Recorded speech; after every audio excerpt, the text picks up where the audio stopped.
Alrighty, so I'm going to show you how to calibrate the nozzle distance from the eye using our wizard. So basically I'm just going to move this nozzle around. You can see I got it real loose now. I'm going to go ahead and tighten it up.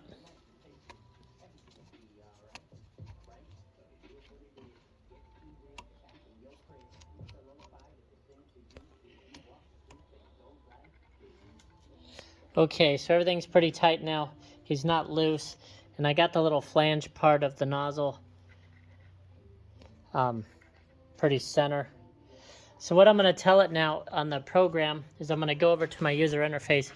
And right now this is just kind of in beta, so it'll have actually a wizard you could bring up. But you could click on nozzle calibrate. And it's just going to find a few settings on the machine. And when it's done with that, it's going to let you know that please jog the nozzle to where you want it to fill, then hit nozzle calibrate again to save those values. So what you'll do is scroll down on the user interface to this XYZ, and you could jog the nozzle to where you want it.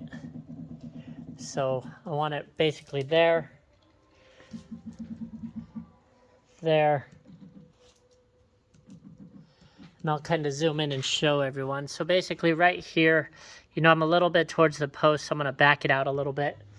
So to do that, I'm going to hit this X plus. Now I'm a little bit too far over on that side, so I'm going to hit the X minus. And you could shrink these distances down. Right now it's adjusting by 0.5 millimeter default, but you can change that. So I'm going to basically say I like to fill it there. And just to figure out your X and Y, which is left to right, back and forward first. And then now I'm going to kind of jog my distance down.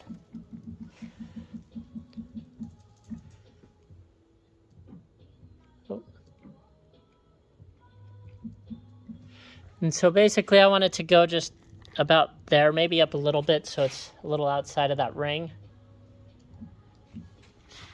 Okay, so about there. So now I'm going to say, okay, that's kind of where I want it to fill on every packaging or cartridge. So I'm just going to say nozzle calibrate again. And it's going to say, okay, nozzle offset is set in the program. And then it'll update those values. So now when I go ahead and hit start cycle,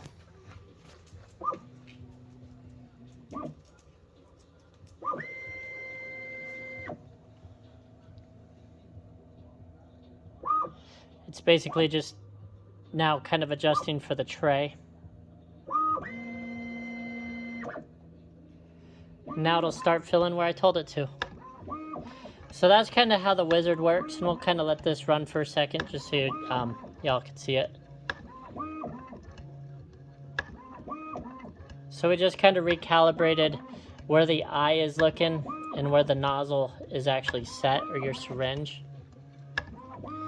Without any programming, no measurements, no nothing.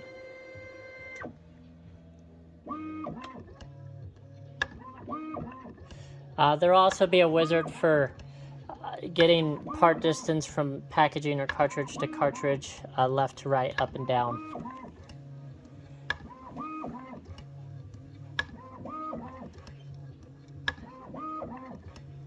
And then also one for your packaging's diameters, which would be how wide it is and the length of it.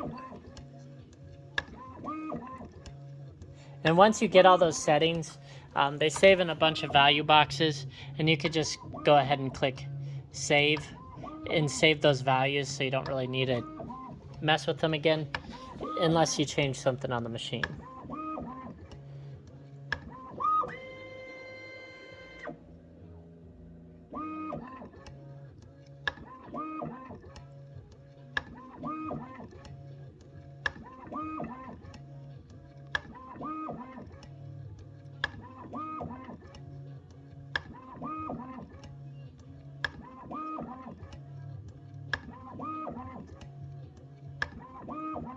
We'll let it do, I don't know, 1-2 more rows. Or just let it go the whole thing. We'll see. Don't want to make the video too long. Upload takes a little bit, but...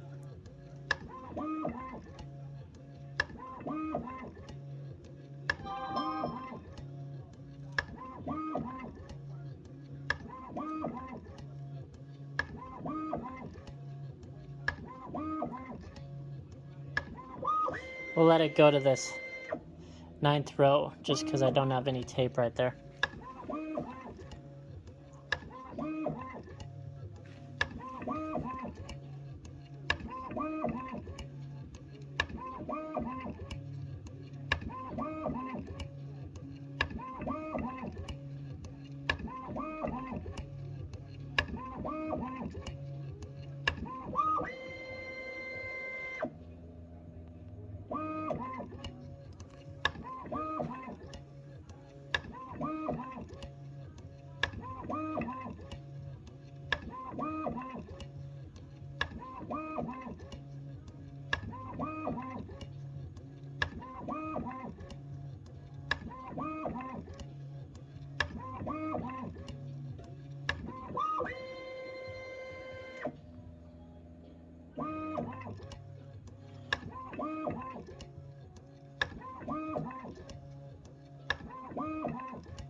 And actually, I have it already programmed to stop on the ninth row.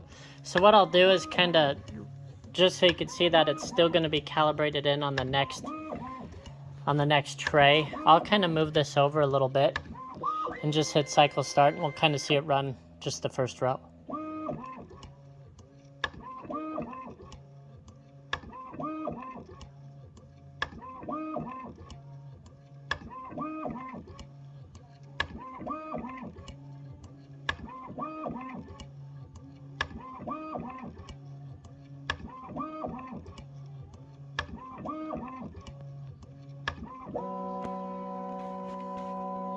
Alright, so pay attention to the red light there. I'm going to basically just move it down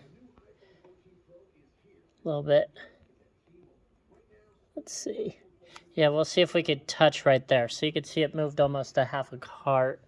Let me go ahead and hit start cycle here. Hopefully it'll be able to read it still. Yeah, good, good.